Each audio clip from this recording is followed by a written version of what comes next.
అందరికీ నమస్కారం।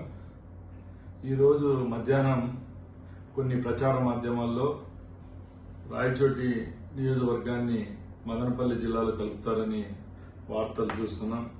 దయచేసి నేను ఒకటే విజ్ఞప్తి చేస్తున్నా, రాయచోటి నియోజకవర్గ ప్రజలకు తప్పకుండా అన్నమయ్య జిల్లా కేంద్రంగా రాయచోటి ఉంటుందని గతంలో మన ముఖ్యమంత్రి గారు మనకు చెప్పడం జరిగింది।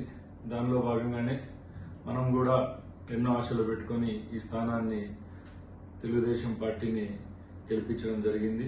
తప్పకుండా ఇది తుది నిర్ణయం కాదు। నేను ఇప్పుడే విజయవాడకి వెళ్తున్నా। తప్పకుండా ముఖ్యమంత్రి గారిని అలాగే ప్రభుత్వాన్ని ఒప్పించి రాయచోటి తప్పకుండా అన్నమయ్య జిల్లా కేంద్రంగా ఉంటుందని తెలియజేసుకుంటున్నా। ఎవరు ఎక్కడ అసహనం వ్యక్తం చేయొద్దండి। తప్పకుండా ఇది ప్రజల కోసం పనిచేసే ప్రభుత్వం। 4 పర్యాయాలు ఇక్కడ తెలుగుదేశం పార్టీ గెలవలేదు। ఈసారి మన ప్రభుత్వం మీద అలాగే గౌరవ ముఖ్యమంత్రి చంద్రబాబు నాయుడు గారి మీద నమ్మకంతో ఈ స్థానాన్ని కైవసం చేసుకోవడం జరిగింది। అది మీ అందరికీ తెలుసు। మీరందరూ ఈ ప్రభుత్వం మీద, నా మీద, ముఖ్యమంత్రి గారి మీద పెట్టిన నమ్మకాన్ని ఒమ్ము చేయకుండా తప్పకుండా ఈ నిర్ణయాన్ని వెనక్కు తీసుకునే విధంగా చర్యలు తీసుకుంటాం। అలాగే నేను ఒకటే చెప్తున్నా, ఇది తుది నిర్ణయం కాదు, ఇంకా టైం ఉంది।